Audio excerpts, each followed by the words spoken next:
Big games, big bets, better drinks. You're listening to Happy Hour Playbook, your guide to the inside of sports and lifestyle. I'm Chris, and we're officially on air. Let's see what's on the slate today. Welcome to the Happy Hour Playbook. It's episode 10. Milestone 10, guys. 10. I'm Chris. What's going on, guys? I'm Wes. Before we get into it, this is our 10th episode. This is kind of a milestone for us. There is a little statistic that I pulled up that was pretty interesting. It said 90% of podcasts fail after the first episode, just due to time and having to edit the videos and come up with topics and things like that.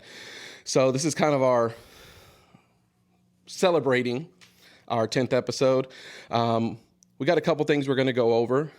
First is going to be which started NHL Playoffs. We're going to talk about the NBA Playoffs. And we kind of went over last week, and it was kind of a popular topic, was kind of the nostalgia of our childhood. Yeah. Things that we remember that brought joy, that some of the things are no longer around.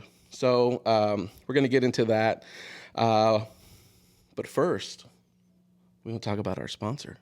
Oh, Dr. Ilabachi. Thank you so much for sponsoring our drink here today. And it's just so funny how it happened to be the 10th episode. So Dr. Ilabachi is with Dallas Breathe Free Forney. I want to give a shout out to Dallas Breathe Free Forney and Dr. Ilabachi for supporting the Happy Hour Playbook. All right, before we keep things rolling, we're just going to show some love to our first official sponsor, Dallas Breathe Free Forney. Let's be real. If you've ever dealt with allergies in Texas, you already know it's a struggle. That's where they come in. They specialize in sinus and allergy relief so you can actually breathe better, sleep better, and just feel better overall. So if you're tired of waking up congested or dealing with that pressure all day, go check them out. Dallas Breathe Free Forney. Breathe better, live better. It's an ENT sinus clinic, and we've known him for a long time. Years. Really good guy. If you guys have any... Great doctor, great surgeon. For sure. Does really good work, cares about the patient. Took care of my kids. So. Yeah, he's been involved in my family several times. I refer a lot of people to him that, are looking for care in Forney area. He does a great job. Great all-around guy, great family. I mean, his wife's great. Everything about that family's great. So if you guys have any ENT needs, ears, nose, throat issues, allergies, really good guy to go to. Sleep apnea. Like I said, he's based out of Forney. But like I said, we appreciate it, Dr. Ilabachi. We're going to enjoy this bottle to celebrate our 10th episode. So 10 weeks. That seems like a long time. It is a long time. Yeah. But we're going to go ahead and get into our first segment, which is about our bottle here, the Happy Hour Pour. How do you say it? Is it Moët? I don't know how to pronounce that. Monet? It doesn't have an N. I know. It doesn't have an N. I was thinking Monet, but it's... Monet. It could be. I don't know. But this one is actually... It's crazy. So this is the first time we've had a champagne on here. Yeah, for sure. But we do have a little bit of information, which is pretty interesting. So this is anywhere from $65, $75. And it looks like it's a blended type. It's got a couple different...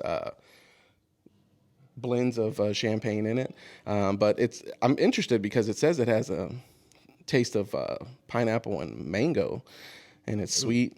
That sounds awesome. I'm go ahead and pop that thing up, Chris. About that. So let's. This is fancy stuff. This is stuff that you find in the Ilabachi household, though. Oh, yeah, definitely first class experiences usually. This is going on vacation. This is daily for him. Don't knock the camera over with that thing. Yeah, shoot it off. I like champagne. Champagne's a good drink. Definitely a good morning drink with some orange juice or something, or celebrating, There we go. There we go. Celebrating, beginning of New Year's or Christmas or whatever. There's never a bad time to have a glass of champagne. I'm glad you got the whiskey glasses out for it, though. Oh, yeah. I have the girly champagne glasses. They're like pink. Valentine's. Is there any manly champagne glasses? Yeah, not the flutes, I'll tell you that. All right, let's take a swig of this. Let's see. Yeah, it said it smelled really good. Okay.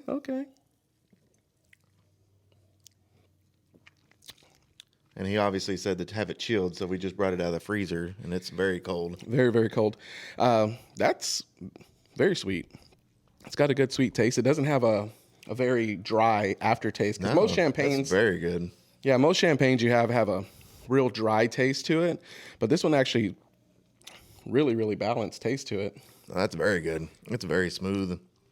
It's got a great flavor. There's no, like you said, aftertaste, no extra. There's no extra anything. It's just once you drink it, that's what you get. And it does say it has a taste like grapefruit, and I can actually taste that. I was gonna say it does taste like grapefruit. I don't taste any pineapple or anything. No. Man, that's really good.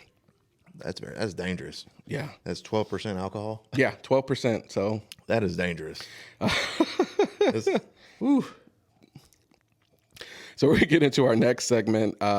So yesterday, you gonna rank it? Or let's go bypass the ranking. So we're gonna go. I'm gonna give that playoff worthy. Yeah, for sure. I knew what it was gonna be, but you got to give it to the listeners. I definitely went through a champagne phase for about a year, trying different champagnes, and this one's really, really good. I don't think you've ever told me about this transitioning year that you went through. I went through that, and then I went through one with wine. So, but this one actually. That's very good. That's the best champagne I've ever had. Yeah. Not that I've had very many, but. Yeah, the cheaper bottles. But for sure. For sure, yeah. Like the ones that I've tried are very dry. They have that dry taste that kind of leaves a weird, taste in your mouth. I mean, you don't need anything to mix into this thing. No. It's delicious. That is really good. But that's going to definitely be playoff worthy for me. Same. So. It's top of the line. NHL playoffs started. We actually got the end of the middle to the end of the game yesterday. We were at the Allen Americans game watching it. Oh God, it was so much fun. Thanks for the invite, by the way. My whole family had a blast. So many fights. It's so fun to watch. I wish they would have just let them go. Oh yeah, they definitely were trying to stop it. So, but our Dallas Stars got blown out, 6-1. Man, it was very surprising. Oh, man. I was talking to Brian about it. He was there last night, but yeah, it seems like I don't know. We never seem to be aggressive in the playoffs. It seems like we try to play back and kind of play like a laissez-faire type attitude, and man, it shows sometimes. I mean, you get blown out at home, and you're the higher seed. I mean, and I know Minnesota's riding a hot streak right now too, but for sure, that was brutal. And I mean, 6-1 is worse than it is. Not as bad as it sounds because they scored, I think, one or two open nets, open net goals. So, I mean, that's not even. It doesn't really show what the actual game was like. So the thing was, and this is the thing the coach said, and I like what he said. He goes, we weren't losing in effort. We weren't losing in speed. He goes, we just weren't winning the battles that we needed to win to get down. If you look, the score, I mean, the shots on goal were the very statistics even. You have is definitely neck and neck on everything. I think we even won the faceoffs. Yes. I mean, it looks like it should have been a very close game. Yeah, so it was 29 shots Minnesota, 28 Dallas. So that's one shot difference. The hits, that's where you're getting the contact. You got 49 hits from Minnesota versus the 39. So they were definitely more aggressive on the board. Penalty minutes, 10-10 even. Face-offs, you got 49.2 Minnesota, Dallas 50.8. So, yeah, it was a very, very close game. But you've seen those power play goals. They scored 2 power play goals to Dallas's 1. So, and one of those, they literally scored on the last second of the power play. Yeah. But they just got to get better, man. I don't know. It just doesn't seem like they're aggressive. And I can't even blame myself because normally I blame myself for watching the game. Yeah. That's when they start not playing well. And they spend too much time in defense. Yeah. Like you said before, skating backwards. And it's like, that's not a good situation to be in. And, I mean, your goaltender can only do so much. Yeah, and the thing is, Dallas is known for losing the first game. And right. I don't like playing from behind because you're definitely in a hole. But I know that people's thoughts are like, oh, we got, got multiple games. Seven-game series. Still a long series, but, I mean, you really want to win the games at home. Yeah. That's the whole point of getting home ice advantage, Right, so. And you don't want to be having to force yourself to, put a lot of pressure to win on the road. Yeah. That should be something that comes as an extra bonus. Oh, for sure. When you win on the road. Because those are games that you're typically not looked at to win those. They're like, Correct. the home teams usually has the advantage at those. So And Jason Robertson scored a goal. So Yeah, he did. that was good to see because he's kind of been one of those that are known to fade away when it comes to the playoffs. So it was good to see him score a goal, staying active. especially after that last game they played each other, he got hit in the face with the damn stick. I was mean, like, it's gonna be a rough series, and it's gonna be a determination of how physical we're gonna be. 'Cause Yeah. they're obviously they showed that they were gonna be physical with us. And I think and that's the thing. They've been on a roll. They've played Dallas a couple games back, so it's not new to them. It's kind of like, okay, this is a continuation of the game we played last, 2 weeks ago or whatnot. Right. So, but the next game is game 2. It's going to be tomorrow night at 8:30. Hopefully, Dallas can pull this off, tie up the series. Yeah, I like what Heiskanen said. He said game 1's over. It's done with. We move on. Yep. We make our adjustments and we go forward like that. I think that's a great attitude to have. I mean, he's obviously a veteran, but it's a matter of can they execute? Can they execute the plan that they have in place? And they're going to have to be more physical, otherwise it might be an ugly series. I mean, suck. we just fired our coach for losing in the playoffs or in the late in the playoffs, Western and now Conference Finals, and now we got this guy. we can't be losing in the first round. No. The next game that was played was the Senators and Hurricanes, which we all know Hurricanes were number 1 seed coming in, and they showed it. They came out, won. Like I said, it was a close game too on that one. Man, I thought that game. I didn't know how it was going to end, but the start was phenomenal. Mm-hmm. When both captains dropped their gloves within 3 seconds of the game starting, and there's already going to be a fight. I love it. I think that's what hockey's about. It's exciting. A lot of times they're defending. When captains are fighting, they're defending something. They're defending a player that got hit or for sure. something. There's some kind of history there. Because typically they're not going to just show off and fight at the very first, unless there's something going on. And I don't know how to pronounce these guys' names, but the Tkachuk guys, they're definitely some bullies, and it seems like they're always in fights. You can tell from the stats. Carolina had 57 hits to 39. Penalty minutes, they only had 15 minutes to the Senators 21 minutes. Right, and Tkachuk had 7 of those by himself. I mean, that says a lot. Those guys going out and they're trying to win the game. They're very heavy on the hits. They're on the boards, making sure they get those plays and making the shots. It was 29 shots to 22 shots. So the playoffs for the East are definitely going to go through Carolina if they keep playing the way they play. The Senators, like I said, hopefully they can pull out a couple of games. Like I said, I don't want the Eastern Conference just to sweep people and sit there and wait for the Western Conference to get beat up. I think this is going to be a closer match than expected. It may not go 7, but they're gonna get physical again, and they're gonna get home games at some point. I think some of these teams are gonna pull off some wins at home when they have that momentum and the crowd behind them and stuff. Oh yeah, Carolina's obviously the better team, I think, in my opinion. But I mean, it doesn't matter. I mean, you still got to go out there. I mean, we saw the Stars game. The Stars is on paper clearly the better team. Oh yeah, and then you go out there and you lay an egg, and that, I mean, playoffs are all about momentum. We have 0 now on the Stars. Now Carolina has some. Are they going to keep going and execute, or are they going to look past to the next team? Because I mean, that's going to be the thing for the East. It's going to be about looking forward, probably. All right, going to the Flyers and Penguins, the team that snuck in. I think this is going to be a great series. Man, this one's going to go 7. They definitely snuck in. The Flyers did. They were 9 points behind to get into the playoffs as of March. They snuck in. They shut down the Penguins, like literally shut them down. Couldn't get anything going. But they went on after the Olympic break when everybody came back. The Flyers went on a 18-7-1 run. I mean, yeah, their momentum is high right now, and they're not. I mean, we're seeing it. These road teams, they're not scared on the road, and they're coming in and being physical. And you could tell they're being very physical with Crosby, and they shut him down. They're taking him out of the game. I mean, it's a tough atmosphere, and I think this one's going to be a nail biter all the way back and forth. I think so too. I mean, the Penguins are going to respond probably because they're a good team and they have very good leadership.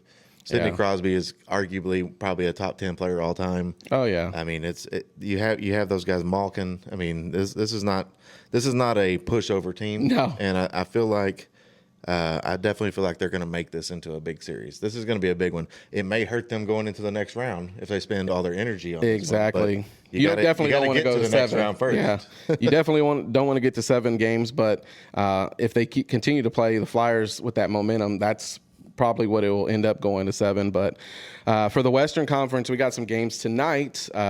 We have Colorado, LA Kings. We have Vegas, Utah, Edmonton, and Anaheim. And then in the Eastern Conference, we have the Sabres in Boston, Tampa Bay, Montreal, and the other 2 games I think are going on either Monday or Tuesday. Round game 2s for the Carolina and the Pittsburgh team. So yeah, I think those are on Monday. Yeah, I mean, I think it's huge. I think the Flyers having a 19-year-old, using, important minutes of the game, scoring a goal. I mean, what's next for this kid? He's barely even played. He's only got 10 games of experience. That's what they were saying. He was confident. He came in there with the confidence to be that age and just come in and just dominate. We see it. We see these young kids that get yeah. drafted number 1 overall come in. Connor Bedard was the Celebrini kid who's been having a historic season this year. I mean, youth movement is going on, and maybe the Flyers found them a good one here. It looks like it. I think that's the definite team in the East that I'm going to watch. I want to see if they can get past Pittsburgh, but Pittsburgh is a tough team. So, but if you look at the actual play, the face-offs, Pittsburgh dominated. Yeah, they 59.2 to 40.8, but the shots were all close. It was 20 to 17. The hits were 40 to 41. So it's pretty much a close even. Game. It's a close game. Yeah, on it was paper. an even matchup for the whole thing. But like I said, it's one of those things. It's who's going to prevail at the end. You got 3-2 game. That's how it ended. So it wasn't like it was a 6-1, like the Stars. But no, it was a close game, and I think this whole series is going to be close. I'm really interested to see how this one turns out, because this one's going to have a whole lot of momentum going into the next round. Yeah, it's exciting. I'm definitely excited to watch that. We're going to move into our next segment, which is the play-in games, which they had. I know there were 4, but the 2 exciting games that I watched, we'll start off with the first one was the So I watched the Hornets and the Heat. The Heat and Hornets. My goodness. That came down to the end, and that was a really good game. Yeah, Kobe White hit a huge 3, falling away, defender. That was a good pickup. Great defense. That was a good pickup for them. And he nailed the 3 to tie it with 3 seconds left in the 4th quarter of regulation. Heat go down, they get a shot up, doesn't go in, so they go to overtime. Yep. And, there's some controversy in this regarding some hard fouls by LaMelo. It knocked, what's his name, out of the game. Oh, I can't think. Was it Bam? Bam. Adebayo. Yeah, he got knocked down. Had nothing serious, I think, is what it come down to injury-wise, but he had to leave the game, and he never came back. Yeah. And you got to say that's got to be a important part of this. But, man, that was such a good game. What was the next game that came up? Because I watched that one. I watched the Warriors one, and that was, Steph just – what's that? Boys hitting threes just like he did 10 years ago. The guy came out and he did really, really, really good in that game. Who did they play in that first game? Steph. They played the Clippers. Oh, yes. Yeah. I'm trying to look at that logo. I was like, I don't recognize that logo. Which is interesting. So LA's they're kind of falling apart, the Clippers, Yeah, they're not the team they once were. 2 years, was it 4 years ago, I think, was the last time they made it to the playoffs. Well, you got to think of what they did. How many years ago when they traded Shai Gilgeous and 19 first-round picks for Paul George. Paul George isn't even on the team anymore. He's on the Sixers. Kawhi looks good. When healthy, he's been pretty good, but they have all that controversy about his pay. The lawn company paying him. Yeah, exactly. Weird, but it's a weird group. Yeah. That's a weird team, weird ownership.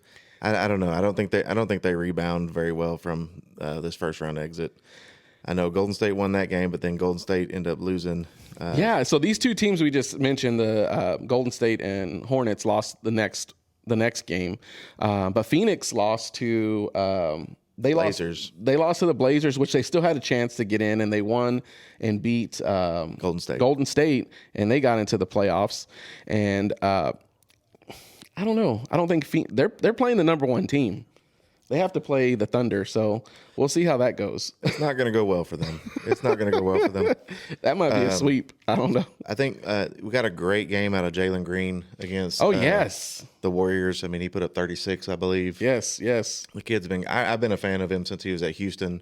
I'm not a Houston fan, but I don't know how you trade him for – I guess you get Durant, but it's not – prime Durant. This is old man Durant. Yeah, for sure. And they even blew their first round game against the Lakers. Yeah, Lakers came out and won last night. That was interesting. Yeah, it was 5-1 odds that the Lakers would win this series. I should have put some money on it because I kind of had a feeling because there's still rumors that Luka and Anthony was it AR Reeves is going to make it back midway through this series. And I don't know if LeBron can carry this whole team this whole time, but he had a great game, and they pulled off the win, which is it's a big upset when you don't have half your team and you're able to win still, and you're able to win. I mean, LeBron, he's going to go down as a top 5 player. A lot of people have him as a number 1 player overall. Yeah, but, I think at 41 years old, he's still balling. So. My issue of it that I've ever had with LeBron is if he has any other star players on the team, he passes the ball to them. He shares the limelight. But if you look at other superstars, and I'm just going to say Jordan, he took it upon himself to do it. He had key players around him. He had Pippen. He had what is the Australian guy? Kukoc. All those guys. Well, he went Australian. He was Czech or something.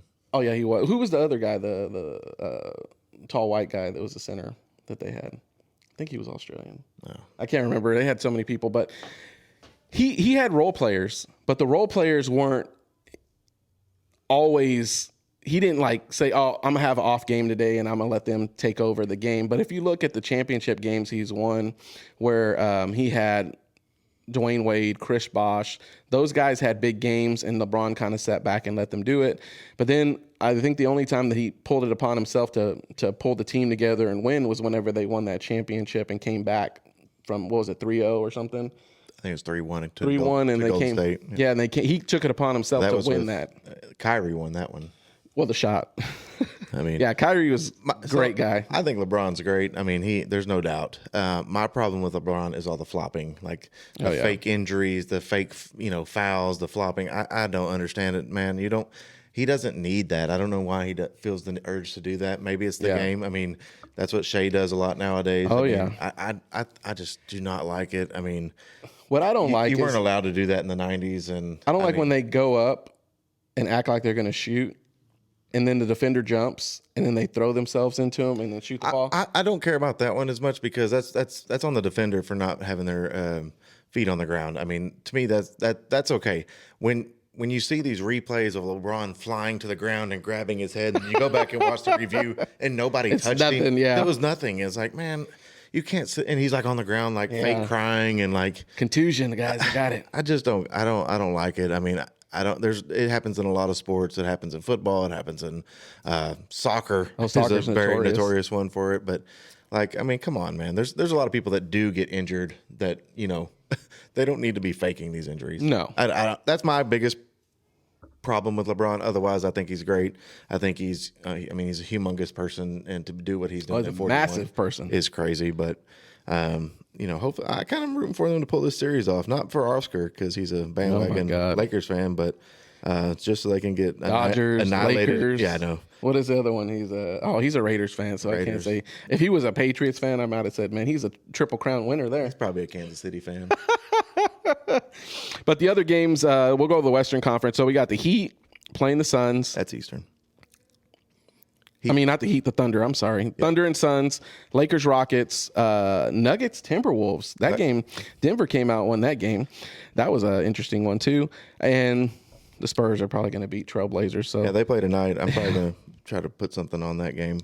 I know the Nuggets, they look pretty dominant over the Timberwolves. Apparently, Ant-Man's a little hindered. He's hurt or something.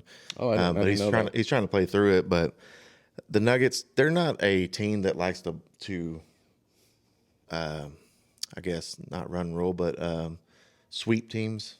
They like these. They'll keep you in it, make you feel like you got it. it. For some reason do. And they've had a series with the Timberwolves before where it went like 6 or 7 games and they didn't really need it to, but they did. But I think the Nuggets are going to dominate this one, especially if Ant-Man's hurt at all. And we may be seeing the end of the Timberwolves, Rudy Gobert and all that kind of situation go away. What do you think about if they win this series as far as an MVP? I mean, like we talked about this before, it's really hard to say, oh, it's got to be Jokic, it's got to be Shea, it's got to be Wembanyama. Like they play such different positions and they're such meaningful to different parts of their team. I think they've already made up their mind on the MVP. I think they're going to give it to Shea, but. I don't necessarily agree with that. I like Wemby. Jokic is averaging a triple double. Wembanyama has been. I mean, the Spurs are the number 2 seed. Just in his third year there. Oh yeah, he definitely changed that franchise around. And turned it around. It's a tough conference too, so it's not like this has been easy. Like just we drafted him, now we're at number 1. Yeah. I think it's going to be interesting to see them because I think it's going to be Spurs and Thunder in the finals, the Western Conference Finals. Yeah. I really want to see that matchup. I think that's going to happen. I think everything else I can bypass, but I'm ready for that matchup. Eastern Conference-wise, I did watch Boston play the 76ers today, and that wasn't even a game. That wasn't even a game. They were ahead 28 points when I stopped watching late in the fourth quarter. I mean, Boston's, I think, still my favorite to win the East. I think Detroit's good, but not having Cade is a huge issue for me. I just don't think they can make it past. I don't think they make it past Cleveland because I think Cleveland's. Oh wow! I think Cleveland's going to beat them in the next round. Yeah, so we got Eastern Conference. It's Pistons, Magic, Cleveland, Raptors, Knicks, Hawks, Celtics, 76ers. So we got Celtics winning. Monday is game 2 for the Knicks and Hawks, which Knicks lead currently. Also Monday. That wasn't much of a game either. Yeah.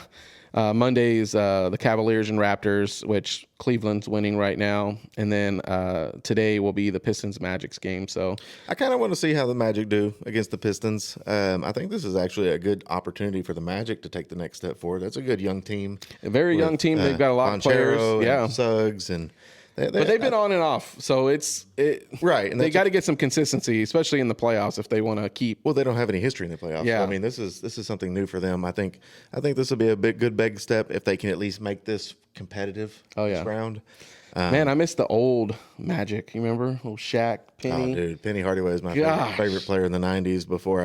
Because when that team had that jersey. Before he got hurt. It had the Magic with the basketball with the little trail. Like it was fire, man. They had some. We were talking about that yesterday. The starter jackets. Yes. Like you had the basketball, football starter jackets. Those are fire. Like no, for real. I mean, the '90s Magic before Shaq obviously left for the Lakers and Penny got hurt, but they had something special going on. They didn't ever make it.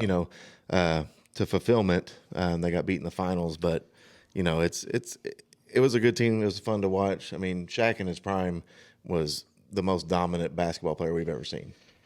Yes. I mean, nobody could guard him. Yeah, Shaq was a beast, man. He came in, especially even when he was younger. He was a lot lighter, too, when he was with Orlando. But then... I mean, Olajuwon gave him all that he can handle as a young player. But I don't consider that his prime. His prime was when he was with the Lakers because that's when he was knowledgeable of the game. He wasn't just a young player. The thing that screwed them were... the Spurs.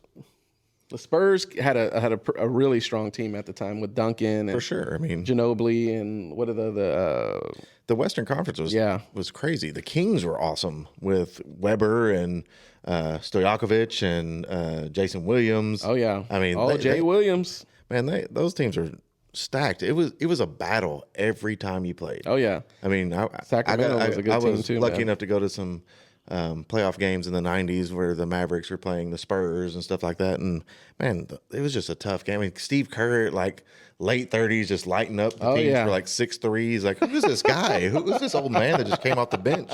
It's like, he's from the Jordan Bulls days. It's like, my gosh, that's a lot of those 3-point shooters from the outside. that I thought was very interesting. You know, you got your Kerrs. What does it do? That play with the Fox. What was the other guy? Robert Horry. Robert Horry. He's got the most rings out of somebody Houston, who played on the bench. Was it Houston Lakers, and he won one with another team. He won with the Spurs too, I think. Oh yeah, the Spurs. Yeah. Gosh, that's crazy. Yeah, I mean those were the good old days of basketball, in my opinion. I remember even in the early 2000s, or maybe even the late 2000s, when I was working at Baylor. You know, we'd be up there working weekends, and you eat lunch in the break room and have the ABC on with the playoffs, and man, it's a good times. I mean, I think basketball has never went down to me in my opinion. I know they say the viewership's gone down because it's more of a floppy game. People don't like to watch. They say the defense has gone away. Like the 90s, early 2000s, they were always saying there was more defense, more physical, more physical. Yeah. Now a lot more betting by the refs, and yeah. Now the refs are betting on it, so they were doing that then. They got to call it now. So Donahue, whatever his name was, for sure. But I mean, I think this is a good round. You know, once we get past this first round of the playoffs, I don't think it's going to be close for a couple of these teams. It's probably going to be sweeps. But you know, I'm ready for the second rounds. Those are going to be the better matchups, and ultimately, that's going to determine who's going further. Oh yeah. But you know, I'm interested to see how San Antonio starts off. You know, they haven't really been very much experience in the playoffs. This will be kind of one of their biggest first years, and I know I had them going to the finals against Detroit and ultimately losing. Yeah. But I think they actually have a better chance now that I don't have Detroit making it that far, that I think they have a better chance to actually win it all. If they win it all, Wembanyama is going to be his sports cards are going to be immortalized. Oh, yeah. I mean, it's going to be ridiculous. Whoever's holding on to him. Man, I need to find some. Yeah. So we got some NFL news, guys. Bad news. Oh, great news. Cincinnati Bengals give up their 10th pick to New York Giants for Dexter Lawrence. It's a good. I don't think it's bad. I mean, you get a proven defensive tackle, Pro Bowl caliber. Sure. I mean, I think it's a good move. You didn't give up much else other than, what else did you give up? It was just that. It was just a straight 10th pick. It was a 1-year extension, so it's a $28 million extension.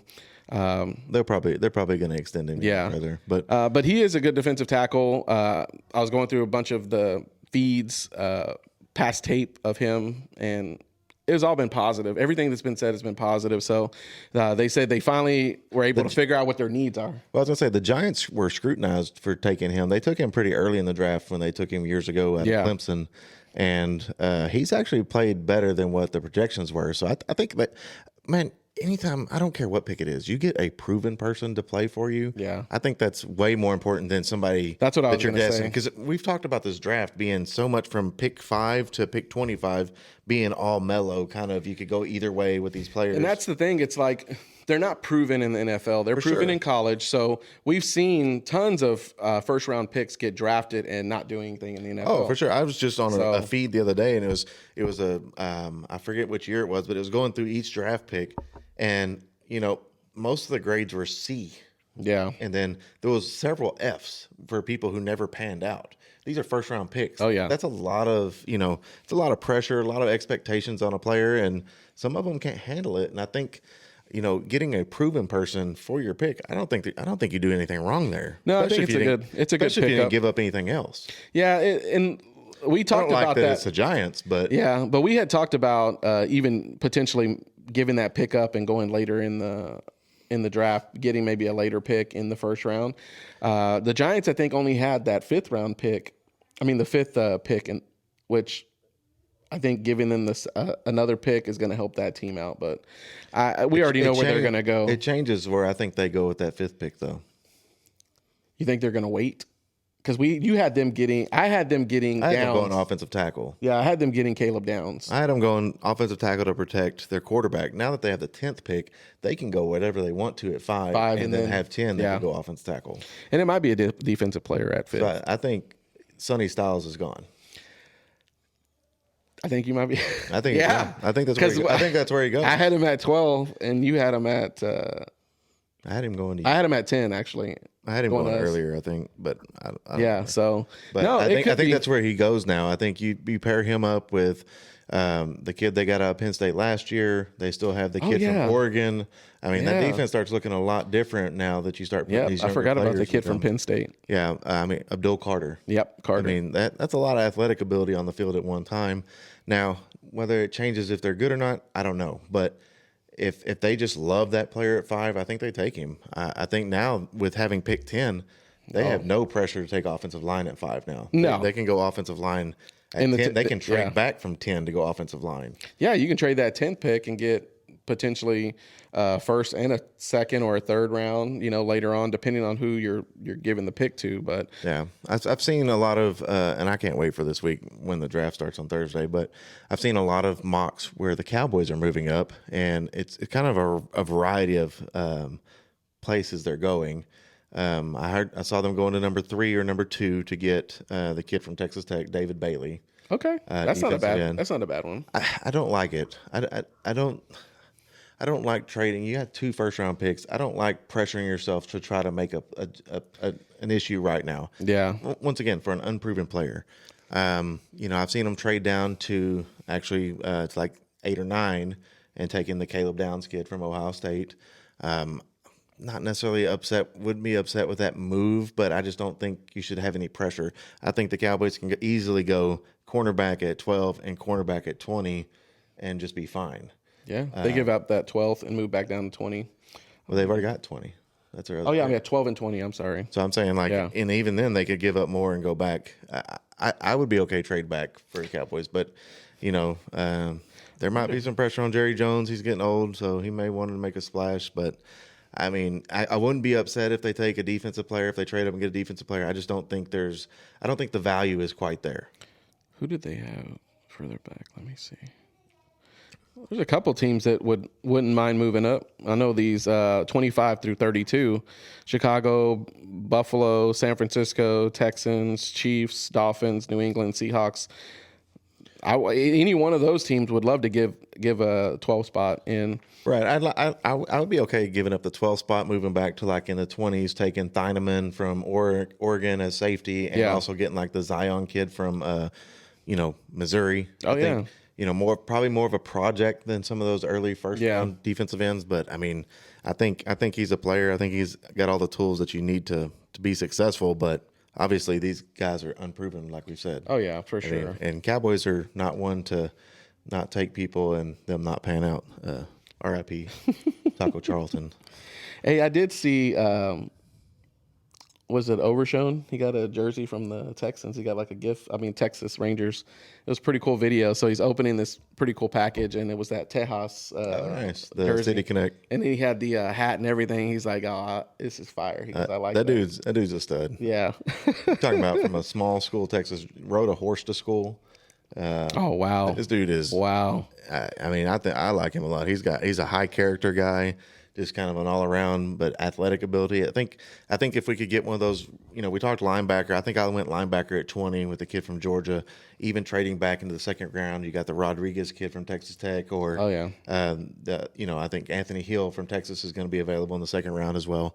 You could get one of those to pair up with him and have really athletic linebackers. That really helps you eliminate outside threats on the run. They're probably going to be a little bit smaller in size. So the defensive tackles, which is our strength. Yeah. Not that we have many of those strengths on defense, to be able to, plug up the holes so they can fill them, All right. We're going to move on to our next segment, which we're going to go childhood nostalgia. The 90s, baby. 90s.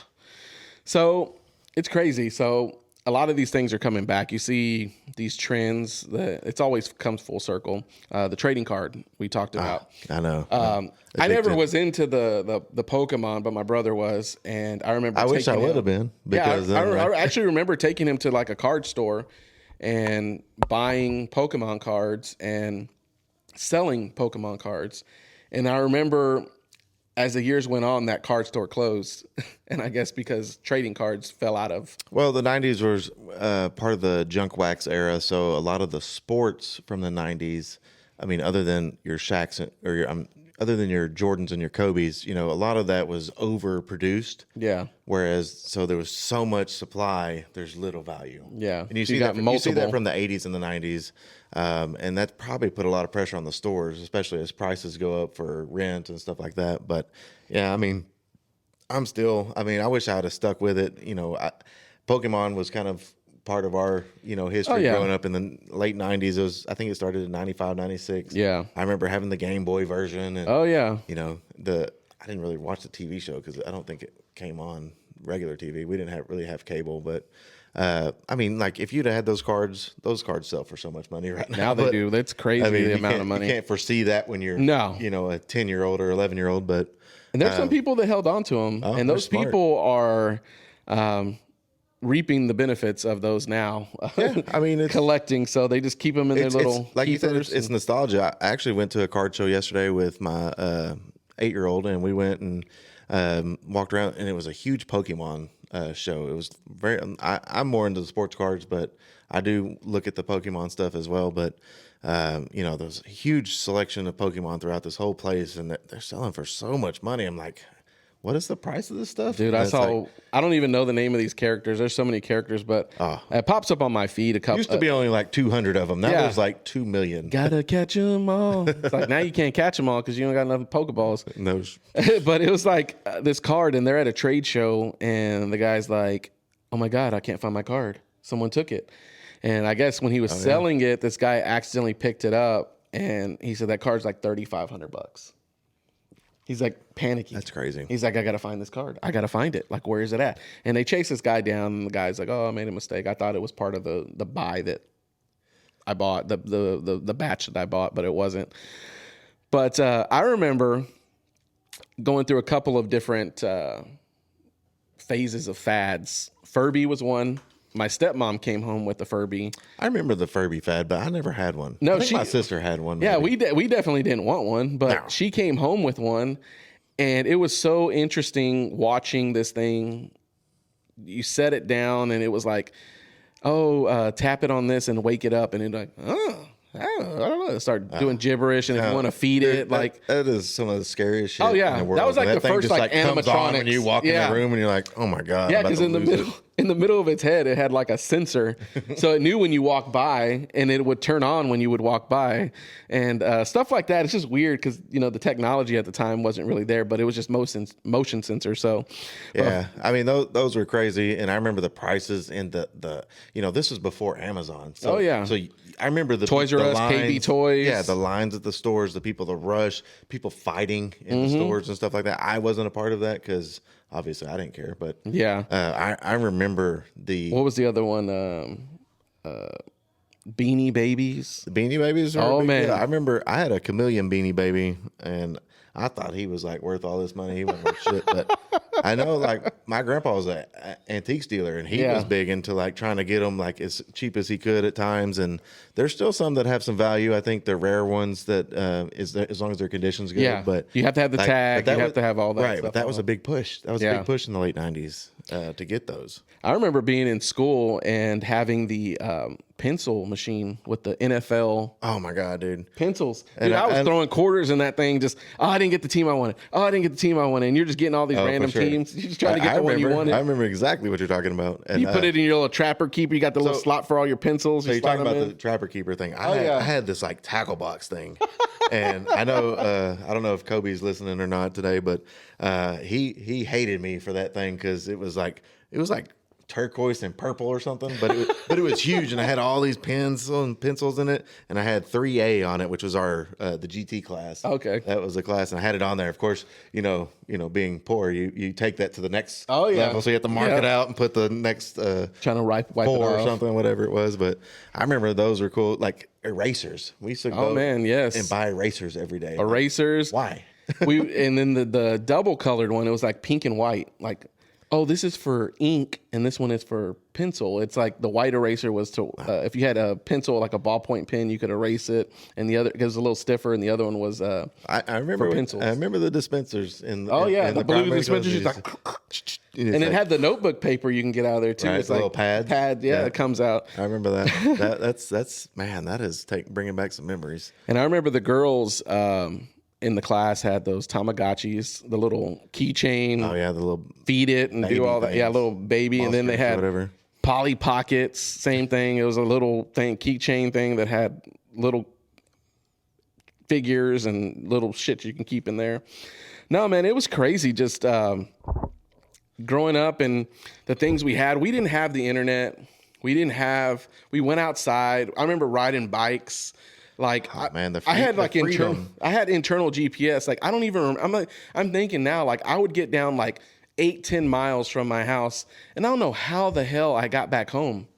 I'm just like riding, just riding. Well, I mean, so a lot of times, I mean, the freedom that we had as children, and you know, it's probably different being a guy. You know, yeah. I have 3 daughters, and so I'm not letting them go anywhere without somebody watching. But like me, we would just go back roads. Like, oh yeah, my parents would drop me off at my friend's house with a bike, and we'd be gone. I mean, from whenever we got up until dark. Oh yeah, and especially in the summer, we were gone. And I mean, there was places we probably shouldn't have been, and like just that freedom to explore and kind of, you know, be stupid, be a kid. Oh yeah, I mean, get in trouble. I mean, it's not even that. It's like, you know, I grew up on the low end of the lake, so behind my parents' house is just thousands of acres of unusable land. Yeah, and we would go out there and, you know, hunt animals or do paintball or you chop down a tree. Oh yeah, chop down a tree before. I mean, I don't recommend it because I think trees are very important. But I mean, like, you want to get some anger out or something, go chop down a tree. That'll oh, for sure. That'll put your anger back in its spot where it needs to be after you're like tired about 20 swings, and you're like, God Almighty.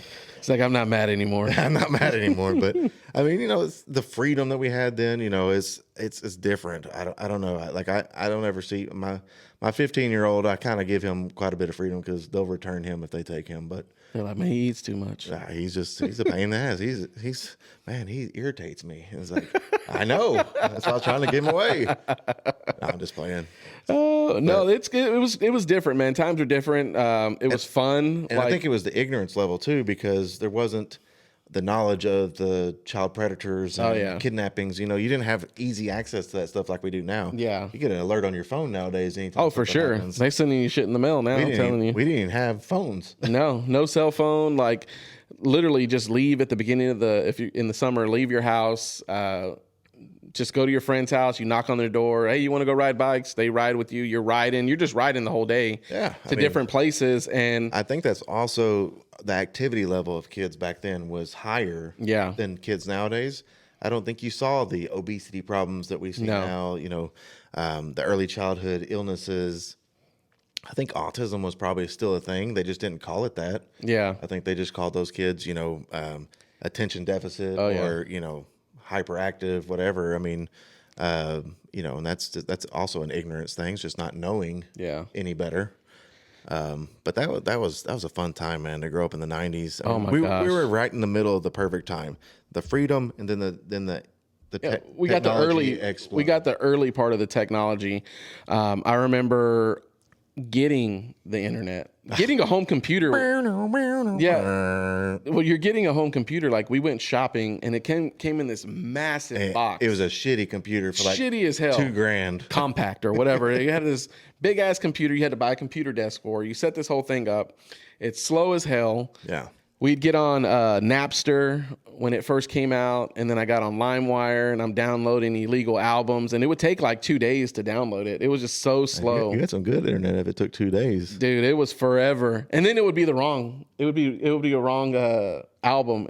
It'd be like, you have downloaded a virus. It would like have the wording of it, and you're like, oh shit, I got to start over. You delete it, and you try to re-download it again from another one. I never made it into that era. I know a lot of my friends. And it's probably because they enabled me. They just kind of gave me the stuff. They gave you the CDs, and you didn't have to go do it yourself.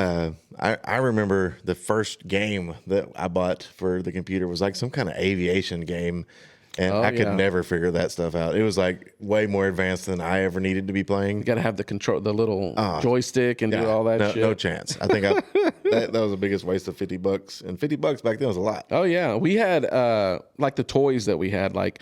I remember being outside with that Skip It. It would count how many times you would like go in the circle. So you try to beat your friends. We had fucking remote control cars that took like 80 batteries, and it would last all of 30 minutes. And your parents are like, I'm not buying you any more batteries. Right, juiced. It's like, no, we're not doing that anymore. Super soakers were big. Man, awesome times. Man. You always wanted the biggest. It was always a bigger one. More tank. You had the one that I remember my cousin. The backpack. Yes, he had the backpack one. I was super jealous, man. He had the backpack one. I had just the old school, like the green bottle with the yellow, and you're sitting there just pumping it up. I remember we had some epic times in my neighborhood. I know Kevin and Kyle Betts and Nick Infinger and some of these close friends I've had all these years. Super circle battles, water balloons fights, yeah. And then that graduated into worse things like Roman candle wars and paintball. I got shot with paintball. We'd shoot each other with paintballs all the time, man. So much fun. Dangerous, so much fun. but it was definitely fun. I know, it was so much fun. We did that growing up, kind of as into our teen years. The paintball became huge. Oh yeah, and we'd set up our own battles, our own fields, and teams would freeze our paintballs so they wouldn't bust when you shoot them, and it hurt worse. Behind where we lived, there was a park and had a creek, and we would set up booby traps. Like we would get wire and tie it to two trees, and we would purposely have people chase us. Like, come on, follow us, and run, and then see if our booby traps worked. In the creek there was leeches, so we had a rope swing, and I remember one of the dudes didn't let go when he was over the land, and when he came back he fell in. That's the first time I ever saw a leech. Man, the leeches were on his leg. I'm like, oh my God, like what the hell is that? It's like an alien like latched onto his leg. And at the time, you don't know what to do. He just ran home. That's I'm awesome. like, I hope he doesn't die. I was gonna say, before we got into paintball, we would just throw rocks at each other. Like, that sounds like not very smart. But yes, that is a that was day. That was kind of the thing. Like, it's like we're gonna a bunch of boys hanging out in the woods. We're gonna do something to kind of compete with each other. And then we were like, let's buy paintball guns. It's like, okay, that sounds more reasonable. Big old welts. It's so much fun. We'd wear jackets. I had a great childhood. I'm not gonna lie, I had a great childhood. No, it was fun. You did stuff and you didn't think about it, and it was just fun. And especially being a guy, we don't ever think about the danger of things. We just do it, and I'm like, oh, this is so much fun. Okay. It's okay if we lose the boys. Yeah. We don't lose the girls. But I want to bring up one. We talked about Pokemon cards. Pogs, which God. I still don't even know the purpose I think I still Pogs. have. I think my parents I just remember we mine. carried around the tubes. Oh yeah, and we would buy them and sell them in like junior high. The slammers, and then the yo-yos. The yo-yos were fire, man. Yeah, so we had the yo-yo people would come to your school. Oh yeah, they were raping us. Oh dude, they would come and they're like prices on yo-yos, showing you all these tricks, and you got to get the ones with the ball bearings, and you got to get the ones with the lights. You can walk the dog forever. Yeah, it's like, I'm telling you, these got 16 ball bearings. They're super lubricant, and it can go for 45 minutes just spinning. But yeah, you go and then you take your money, and they're like, all right, which yo-yo do you want? And you see the prices, you're like, oh, Mom gave me $5. Let me get that cheap one that makes a noise when you throw it down. Yeah. But I just need that one over there. I can walk the dog. How many ball bearings that one got? It's got two big ones. All right, give me that one. I'm going to try that one out. But you remember, did your school have the Scholastic book fair? Book fairs. You get the posters of Lamborghinis and stuff. Man. Oh yeah. I remember they would go class by class. They still do that. But they would go class by class, and they would have these big like bookcases they would open. They're mobile, and they would open them, and you'd go, and they're like, okay, who has money to go to the book fair? Was it Ghost Bumps or what was the Goosebumps? Goosebumps. Yeah, and then you raise your hand. They're like, all right, you can go, and then you're like, shit, I only got $2. Let me see if I can buy a bookmark or something. Yeah, buy a bookmark and an eraser. But no, it was fun, man. There was the Pogs I definitely got into. I had tubes and tubes and they were milk caps. I think that's what they technically were. I want to say I had some, but I still don't even know what the purpose of them were. It was a game. I never even played the game. Yeah, it was a game for sure, but no one ever played it for the game because all these companies created these super cool Pogs. They were holographic. They had some that were like limited edition. So you would the whole point was to play to win them and have the most actually milk caps, but no one ever played it. We just say, hey, I got this super cool holographic one. Let me see what you have and we'll trade. And you trade 5 for 2 or 10 for 2 or whatnot, depending on how rare. Like we didn't know, we didn't have the internet. So they didn't have any like way to say who's was going to be worth more than the other person's. But we just kind of went off of it and just said, fuck it. It was something fun to do. You went with whichever one was cool looking. Yeah, whatever one was cool. We thought, all right, we'll go with that one. Another big trend, I remember, windbreakers. Oh yeah. I had my Adidas with the lines. I had a Yeah, blue but you one. had to have the snap one, so Oh, you yeah. could snap them off. Just pull that bitch off. I had blue, I had black. I think I had a green one at one time with the yellow Adidas stripes going down it. I definitely didn't have any green. It was probably black and white if I had anything. I think black and the white, the shell toe Adidas shoes. There's just so many like trends. I had Jinkos. Like that was a big thing. I didn't ever have Jinkos. Yeah, those things were fucking expensive. That's probably why. You look weird in them too. Yeah, balloon, elephant legs, like massive. Now, I think, and I was thinking about like food and stuff like candies, like the little play cigarettes. There was like, Oh, yeah, sugar, you get 'em- sugar sticks, and Yeah. you pretend like you're like, what kind of encouragement is this for these kids? Hey, the tobacco company's like, we got to get them started somehow. And they did the snuff cans with beef Oh, jerky yeah. too. It's like Beef jerky. put a big old chaw in of beef jerky, like you had a big ass The ice cream truck. I remember we'd go to the ice cream truck and they had the sugar stick cigarettes, and then they actually had bubblegum ones. And the bubblegum ones, they had like some powder inside, so you could blow it and it would blow out like a powder. Right. So it looked like smoke. But they had a realistic looking box. Like, Oh, yeah, it was a cigarette box. It was definitely gearing you to smoke some cigarettes, later on. You look so cool. I know, right? I remember the jerky snuff. I always had a can on me. Had a can and it had the shredded, I'm talking super fine beef jerky in there, and you just pop that bad boy in. You're like, look, Dad, I got mine too. Yeah, I know. Where's my Then you spit take cup? get a real dip of snuff and Oh, realize it's a game changer. your world is turned upside down. You're like sweating. You're like, oh my God, what's I going gotta lay on? down. Everything's spinning. I swallowed a little bit of it. I know that Red Man was the first one I did. That shit fucked me up, boy. Red Man changed my world. I was like, Grizzly got me. oh yeah, the Grizzly. It's God almighty. What'd you get, the spearmint? Or what? I'm sure whatever it was, it came back up. I ended up doing more. I became more of a tobacco guy. Definitely Levi Garrett or Beech Nut and Oh yeah. But those things, man, the prices on those kind of deterred me. I think my high school to being out of school definitely did the chewing tobacco. When I'd be at work, I used to manage a health club, so I'd be in my office on a conference call and I'd just have some in there. And you're just sitting there and you're just like getting all amped up on the nicotine and you're just like spitting your cup, and then you get done and spit it out and your whole fucking office smells like mint, spearmint or whatever, winter green or whatever it was. I was relatively a decent baseball player, and so that's just anytime baseball season or spring starts, it's like I need some chewing tobacco. And I still get the cravings, but man, $12 a patch or whatever it is now, it's not even worth it. It's just going to take two chunks out of it. I'm going to throw the rest of it away when it dries out. But man, that was good times. And then I think this is probably one of the biggest one that most people are going to resonate with. Friday nights at Blockbuster. Oh my gosh. The rush. I got to get in there and get that movie. You're bugging your parents. You're like, hey, can we go to Blockbuster? They're like, yeah, we can go. And then you're like, can we leave now? And you're like, why? I'm like, this movie came out. I want to make sure they get a copy. So I would go run in and I would go grab a bunch of movies that I wanted. Even the new release, I don't give a shit. I'd have like 10 in my hand. I'm only going to get 2. And we get to the counter and my parents would be like, okay, which one are you going to get? You only can get 2 movies. And I would figure out, I'm like, okay, I'm going to get this one and I'm going to get this one. And I'll just give it to the lady. I'm like, here's the rest. She's like, fucker. Like, I have to go put these back on the shelf. But it was so fun, man. Well, going to even Blockbuster. games, like, you know, yeah, they had their own little game section. They rented the games and stuff. I remember, like, especially growing up, like, we had a little movie. It wasn't a Blockbuster, but like a movie store.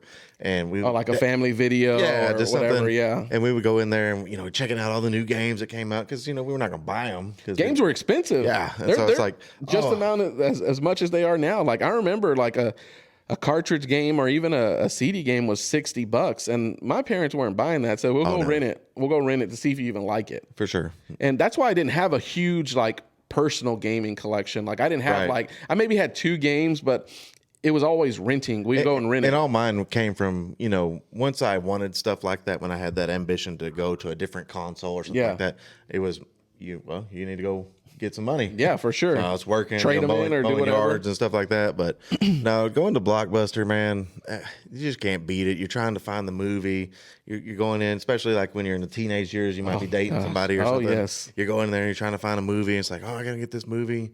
I got it. And then we're going to get some candies and stuff. Oh, yeah. That was your thing. You would say, hey, that was like your introduction. Like if you want to take a girl out, or you were dating somebody, I would definitely say, hey, do you want, like when I started driving, I think my junior year, I had a car. So I was like, hey, do you want to go to Blockbuster tonight and rent a movie? And they're like, yeah. And so we'd go to Blockbuster, we'd get a movie. Like you said, they sold the individual things of popcorn. They sold the It's all movie candy. theater candy. Yeah. It's all... So you buy it, you check out, and it was super cheap. I think the movie's like $3 or something. Yeah. So you go out with $10, you can get a movie, some gas popcorn. was $1.50 then too. Yeah. So you go back to your parents' house or whatever, and you'd either pop it in the VHS player or a DVD player if you had it, and watch the movie, and then you take it back in 2 days, and then go get another movie. Make sure you rewind it before you bring it back, though. Fuck yes. And that was crazy. If you ever went to someone's house that had a fucking rewinder, it was just a rewinder. It just, you pop it in. Most of them look like race cars, and you just pop it in, push it down, and it would rewind the fucking movie. We had one.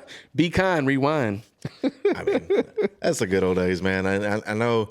And I don't hate streaming. I really like streaming the stuff that we have nowadays, but like that was just fun going, you know, and that's why I think me and you both, we like going to the movies a lot. And remember going to the movies? We never really did. It was a big deal when you went to the movies. It's so big. Like, it had to be a movie that your parents wanted to see. Titanic or something, you know. But it was a big deal, and so because I enjoy that process of going and you're in line and you're getting your candies or your popcorns and your. But it was a process going to the movies. So I mean, it's $100. Yeah, you would. Family. You would call. Was it Movie Phone?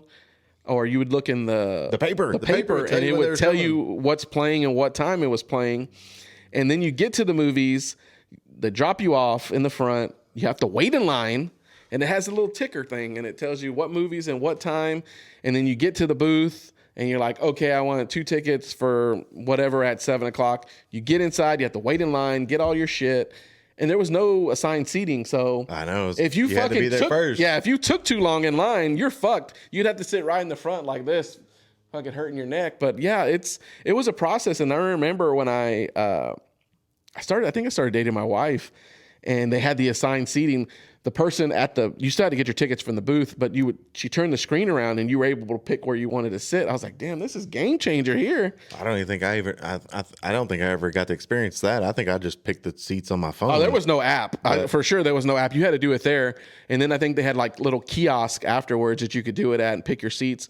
And I think apps were kind of like an after fact. I don't think apps became big probably until the 2011, 2012, 2013, somewhere around there, they became popular. Well, and all these places started instituting better theaters as well. They got better seats. They got the different versions where it's a Dolby or IMAX and 3D, and then you can buy food now at your. It comes to your seat. You can. I mean, it's very fun in my opinion. That's why I go to the movies a lot. I take my kids to the movies a lot. Wes goes to the movies. Yeah. We always talk about new movies that are coming out because it's an experience. I had great times going to the movies growing up, and it makes you appreciate the films, seeing them how they were supposed to be seen. Like you said, it's moments. Like we only have so much time on this planet, and you know, I really enjoy the movie process. I enjoy going to watch them. I enjoy going to get the food, the popcorn. Yeah. You know, I remember when we were poor and you know we had to sneak in our own candy and shit. Oh man, bag. Yeah, just had a bag of purse and shit. And like, why are you carrying a purse? Like, I don't know. It looks good on me. You know? Yeah, yeah, like 30 bags of candy in there. But yeah, for sure. But I mean, I think it's the experience, the moments. Like, you know, some of these movies are so crazy nowadays with like Avatar, like the experiences, the D-box settings. Like, Mark, seats are moving and stuff. That was such a phenomenal experience. Like, I know my kids will enjoy that, and that's why I want them to do it. But I appreciate it. Like, I appreciate going. I appreciate seeing the movies. There's some movies that I won't go pay to see, but I mean, you know, I'll watch them when they come out. You know, I do enjoy a variety of things. When it comes to those movies, but like the blockbuster days, you just can't beat them, man. No, those are definitely because it was a race. It was a race to get there, and then sometimes you just went there to see if your friends were there. You didn't even go to get a movie. You just went to. See you if would your run friends into were people. Oh, what are you doing? And that would lead to something else. It's like you meet up. You a pasture. Yeah, a pasture, fire, drinks. You know, and then running from the cops later. And it was funny because kind of foreshadowing us being non-cell phone. Like cell phones weren't big when I was in high school. I didn't get one until I actually started working. And I remember the first time someone texted me, I got so fucking pissed off. It was 10 cents. It was 10 cents to get it, and then 10 cents to receive it. So I remember I got that first text message. I called them, and they didn't answer the phone. And I was like, what the fuck? So I texted them back, and I was like, there's 10 cents. It's like, why didn't you answer your phone? And then they finally texted me back. I was like, dude, just answer your phone so I can call you back. And they kept texting me back, and I'm like, 10 cents. And I didn't have a texting plan at the time because we just made phone calls. It just keeps going. And then I remember going into activating. I got in trouble so much with those 10-cent text messages. I remember getting a plan or something. I had to update it to nights and weekends. So I was like, only text me on nights and weekends. So after like 6 or 7 or something, so I can get free text messages. But it was so expensive. Cell phone plans, I think I ended up paying, I was probably like 21, like $100 a month for texting and data, which data didn't really get you on anything on the internet back in the day because there was really nothing. Email. Yeah, it was nothing available. But to be able to, just remembering those days when you first got your cell phone and before texting, you would just call and then you had these like, you can put music as your ringtone.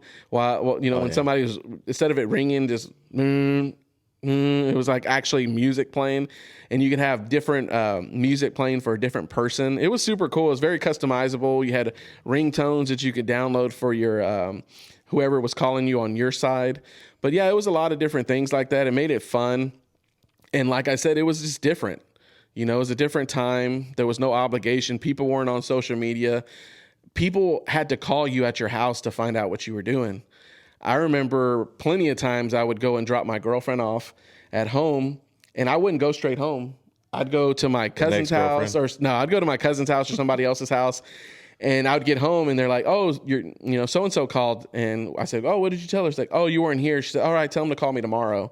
Now it's not. They're going to blow your phone up. Oh, yeah. They're going to look, if you got a tracking, when you're able to track them or whatever, they're looking you up. Services, yeah. Yep. They're looking for you. They're seeing if you're on social media. It says you were on Facebook. It says you're on now. It says you're on. It says green What's dot. going on? You had a Snapchat at 7:06. What's going on?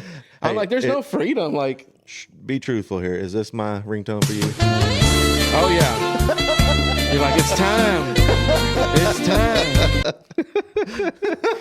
No, but it was just different time. It was just, and I think now that's kind of, I still we took it for granted. That's for sure. For sure at the time, but now I really don't. Like, I don't care. Like, I don't have to carry my phone nonstop with me. Like, I can leave it on the charger. I can leave it somewhere and not worry about picking it up for a couple hours. Like, some people live and die by the phone. I definitely struggle with it. Like, I feel like if at any time, like, I'm researching something, I'm waiting on an email, I'm looking at my prize picks, which we'll cover next. Oh yeah. But I didn't hit. Yeah, it's been a rough weekend.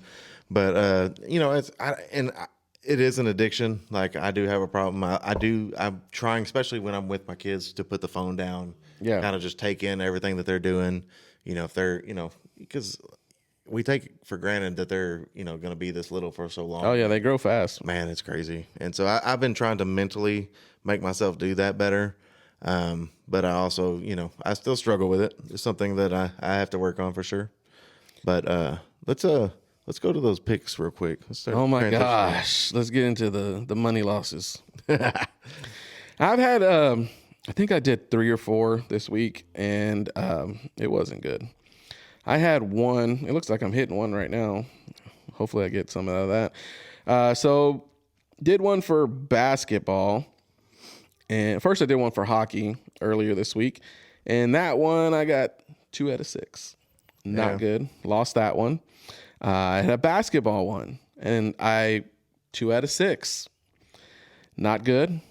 And then I went to another. I don't know why I keep doing basketball. I'm like, I think that they're gonna actually play hard and get their average for the past 5 games, but they don't.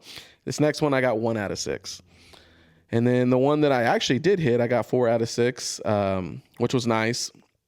Everybody actually exceeded what I had them getting. And I have one going on right now, which currently is I've got 2 out of the 6 so far. And I got San Antonio and Portland's game starting at 8. I got 2 of those. If I hit those, then I'll get some money back. I'll win my money back on all the ones I lost, which will be good. Yeah, I've kind of done a big variety of stuff this week. I did a lot of baseball, excuse me, a lot of basketball. I did do one Fortnite or Call of Duty or something. Okay. Yeah, I didn't win that one. My wins this week have been I won a hockey one yesterday, but it was just a double your money, not the full payout. Oh, gotcha. I missed one. I had 5 out of 6, and the only one I missed was a Carolina forward. I had him under 19 minutes of ice time, and he got 20. Oh, those are Yeah, that would have been a nice payout at what? I guess it's not going to show me. Well, it would have been 120. It would have been 200 if I'd have got that one right, but I won $20. Then I missed the basketball one last night. I hit I won my money back today on a basketball one. VJ Edgecombe hurt me a little bit. I've tried with him, man. He's hurt me plenty of times. I went rebounds and assists for him, and he's been hitting like around 12 the last 5 games. He only got 6. Yeah. I did bet against Tyrese Maxey and said under 25 points. He had 21. And then Jason Tatum above 15 rebounds and assists. He had 18. Nice. So I think going forward, I'm probably going to be heavy on the Celtics for they're such a good team when it comes to passing. Yeah, so they spread it around. Spread the ball around. I probably won't go any points bets for them because it's really hard to determine how mostly rebounds and assists. It's going to be Jaylen Brown and Jason Tatum, but it's hard to determine who's going to have the hot hand that night. Yeah. Today they both were awesome. I think they both had over 25 points, but definitely probably going to lean on that series, maybe just heavy Boston. Tonight, I'm probably going to go. You got the Spurs game? Yeah, I'm going to do some Spurs game. I think I might do one for that. Let me tell you I did some series picks because you can do that on here. I did, let's see, active. I have. For just the series? One particular so this series? one, I did playoff props. It's 12 plus playoff wins for San Antonio. So they have to win 13 games. Okay. So basically, I was looking at the series. I mean, if they make it, so the first series, second series, third series, if they make them all relative, if they win each series, it'll happen. Yeah. Actually, that's probably not a great idea now that I think about that, because if they win each series, they would have to win 4 games each. That means they win. They go to the finals, basically. I need them to go to the finals. So that I don't think I was really thinking when I made that pick. But I did put a bet on them to win the finals. I'll probably look good. That's why. It's a 5-1 for them to win the finals. So I did put them on that. But I'll probably go heavy Victor Wembanyama tonight. He's got a bonus. 20 points. 20 and a half. Which is crazy. But he's been playing really good as of late. I mean, he has... Out of his last 5 games, he's had 3 40-point games. Yeah, he's averaging 34 points. I don't think he has to have a big scoring like that. They're a pretty rounded team. It's just a matter of whether or not they can stop the other team from scoring as much. Yeah, I think it's going to be a good game. I think I'm going to put some on because it starts at 8. So I'll figure something out, look some stuff up.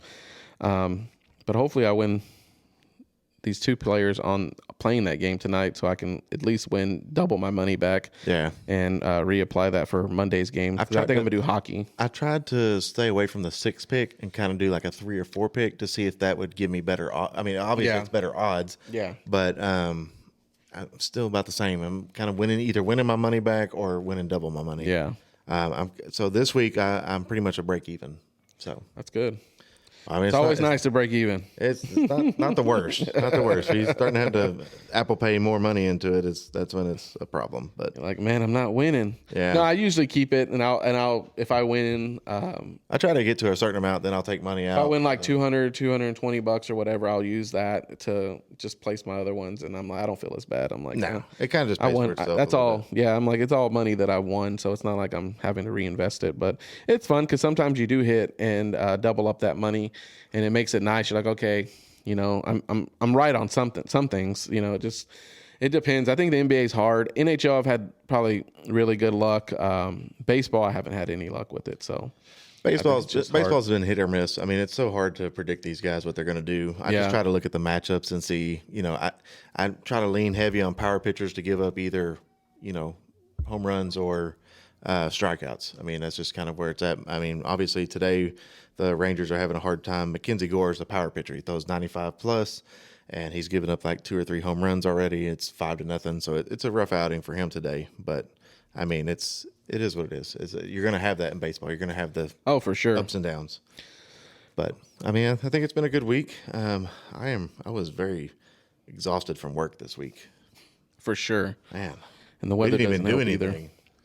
The weather don't help. Yeah, I think gloomy, cold. I mean, like windy, rainy. It's beautiful outside. It's nice today. I've been I was working out earlier in the garage. I was trying to get the girls to come outside with me and hang out, and they were like, "No."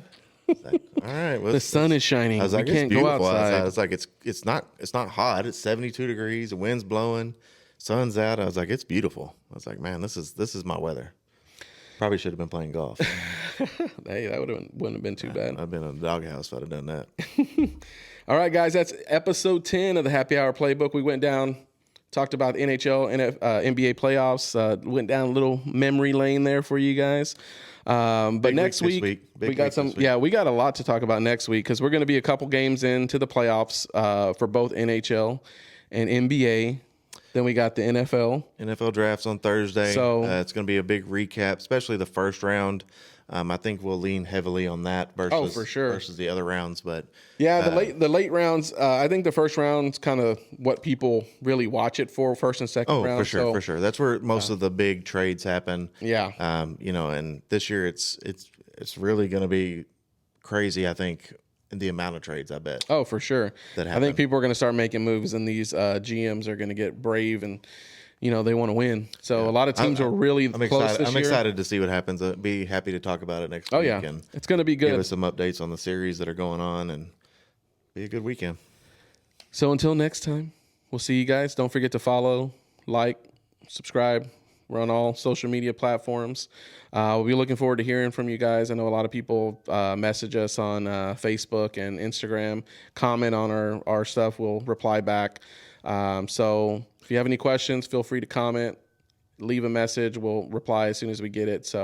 But until next time. Thanks again, Dr. Labachi, for the champagne. Dallas Breathe 340, guys. If you got any issues, sinus, anything, Dallas Breathe 340, guys. Go see Dr. Labachi. He'll take care of you. Tell him the Happy Hour Playbook sent you. Yes, please do it. Please do. Until next time, I'm Chris. This is Wes. We'll see you later. Appreciate it. Till next time. That's the final whistle for today's Happy Hour Playbook. I'm Chris, and we're officially off the clock.